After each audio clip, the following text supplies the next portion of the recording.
السلام علیکم۔ World history corner میں خوش آمدید۔ میں ہوں آپ کا دوست، آپ کا بھائی محمد شہروز طاہر۔ پیارے دوستو، کیا آپ جانتے ہیں کہ فحش انڈسٹری کس طرح چلائی جاتی ہے؟ کس طرح دھوکے سے اداکاروں کو چنگل میں پھنسایا جاتا ہے اور کتنی اذیتیں دے کر کام کروایا جاتا ہے؟ یقیناً یہ سب باتیں آپ کے لیے نہیں ہوں گی، مگر آپ کو آج ہم چند حقائق سے آگاہ کریں گے۔ پورن انڈسٹری کیا ہے اور معروف اداکارہ نے کیا کیا انکشافات کیے، یہ بھی آپ کو بتایا جائے گا۔ اس لیے آپ سے گزارش ہے کہ ویڈیو کو آخر تک دیکھیں۔ ناظرین گرامی، ماہرین کا کہنا ہے کہ فحش فلموں کی عادت بھی منشیات کی طرح ہوتی ہے۔ اگر یہ لت کسی کو ایک بار لگ جائے تو جان چھڑوانا مشکل ہو جاتا ہے۔ باقاعدگی سے یہ مواد دیکھنے والے اس طرح اس کے عادی ہو جاتے ہیں جیسے نشئی نشے کے عادی ہوں۔ اس قسم کی فلمیں اخلاق کے ساتھ ساتھ دماغ کو بہت زیادہ نقصان پہنچاتی ہیں۔ ایسی فلمیں دیکھنے سے دماغ میں ڈوپامائن نامی کیمیکل کا اخراج بڑھ جاتا ہے، جس سے انسان کو سکون ملتا ہے۔ روزانہ کی بنیاد پر فحش فلمیں دیکھنے سے دماغ اس کیمیکل کے حوالے سے بے حس ہو جاتا ہے اور اس کی مقدار خارج ہونے پر دماغ کو سکون نہیں ملتا۔ اس کے لیے شخص کو زیادہ فلمیں دیکھنا پڑتی ہیں۔ اس طرح وہ ان فلموں کا عادی ہوتا چلا جاتا ہے۔ دماغ کے اس طرح بے حس ہونے سے انسان ذہنی دباؤ کا شکار رہتا ہے۔ ایک تحقیقاتی رپورٹ کے مطابق بتایا گیا ہے کہ فحش فلموں کے عادی دماغ بالکل منشیات کے عادی شخص کی طرح ہوتے ہیں، لیکن جب ان کو فحش فلمیں دیکھنے کو نہ ملیں تو یہ ذہنی دباؤ اور چڑچڑا پن کا شکار رہتے ہیں۔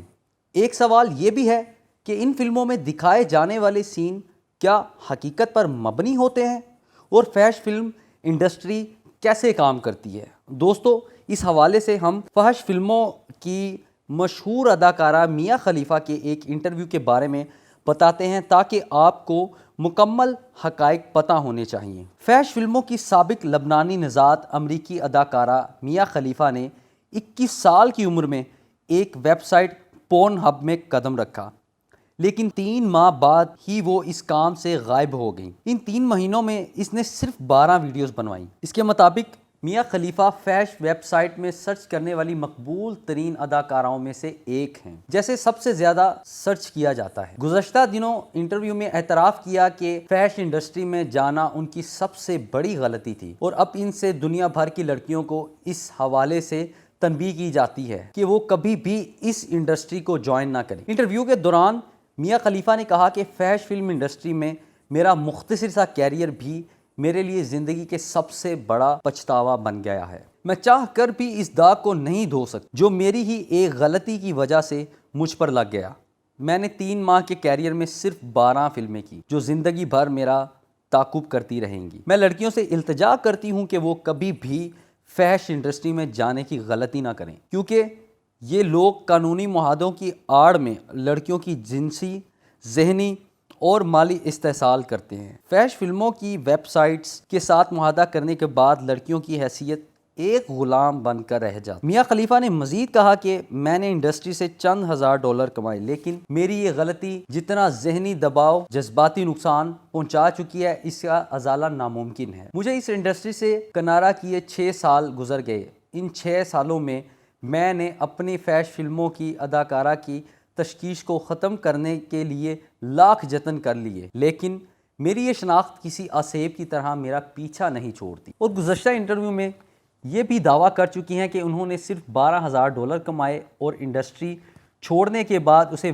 ویب سائٹ کی طرف سے کوئی معاوضہ نہ ملا، حتیٰ کہ وہ آج بھی سب سے زیادہ سرچ کی جانے والی اداکاراؤں میں شامل ہیں۔ اسی انٹرویو میں اس نے یہ دعویٰ بھی کیا کہ گزشتہ 6 سال سے یہ ان ویب سائٹ سے اپنی ویڈیوز ہٹوانے کی کوشش بھی کر رہے ہیں، لیکن ہر بار اسے ناکامی کا منہ دیکھنا پڑتا ہے۔ میاں خلیفہ لبنان میں کیتھولک گھرانے میں پیدا ہوئیں اور کم عمری میں ہی ماں باپ کے ساتھ امریکہ منتقل ہو گئی۔ اپنے شرمناک کیریئر میں اس نے اسلامی حجاب پہن کر پہلی ویڈیو بنوائی، جس پر مسلم دنیا بالخصوص مشرقی وسطی میں ایک ہنگامہ برپا ہو گیا اور اسے شدت پسند تنظیم داعش کی طرف سے دھمکیاں دی گئیں۔ داعش کی دھمکیوں پر وہ ایسی خوف زدہ ہوئیں کہ گھر چھوڑ کر 2 ہفتے تک وہ ایک نجی ہوٹل میں قیام پذیر رہیں اور اس دوران انہوں نے فحش فلم انڈسٹری چھوڑنے کا فیصلہ کیا۔ میاں خلیفہ کا کہنا تھا کہ جب مجھے کہا گیا کہ حجاب پہن کر ایک ویڈیو میں کام کرنا ہے تو میرے پیروں تلے سے زمین نکل گئی۔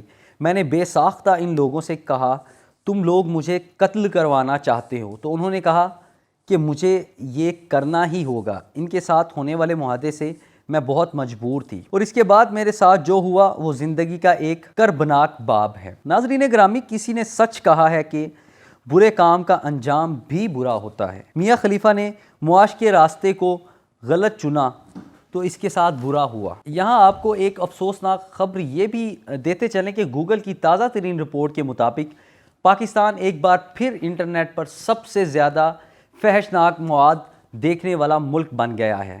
پاکستان ٹیلی کمیونیکیشن اتھارٹی نے تقریباً 4 لاکھ ویب سائٹس کو بلاک کرنے کی کوشش کی، مگر اس مقصد میں اسے کامیابی حاصل نہیں ہوئی، کیونکہ یا تو وہ اس مقصد کے حصول میں مخلص نہیں ہیں یا پھر پاکستانی عوام نے عزم کر رکھا ہے کہ وہ ہر ممکن طور پر فحش ویب سائٹس پر پہنچ کر موویز کو سرچ کر جائے۔ چھوٹے چھوٹے بچے اس قدر مائل ہیں کہ معمولی سی پراکسی لگا کر مواد کو بآسانی دیکھ لیتے ہیں۔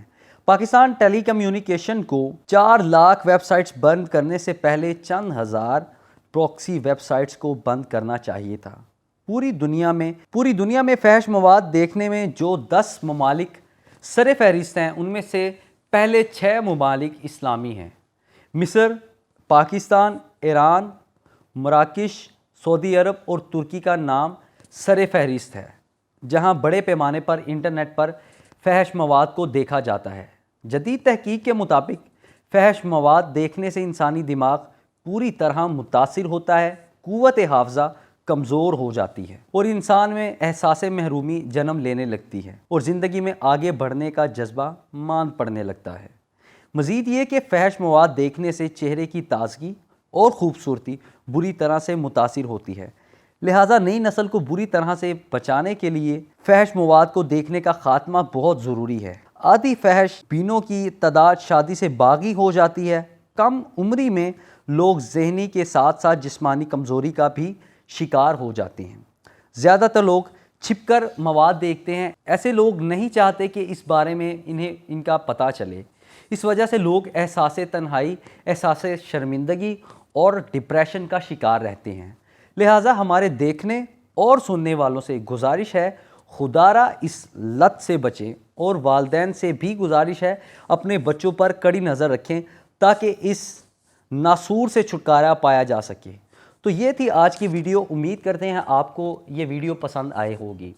اگر ویڈیو پسند آئی ہے تو کائنڈلی لائک کیجئے، شیئر کیجئے تاکہ ہم نوجوان نسل کو بچانے میں ایک اہم کردار ادا کر سکیں۔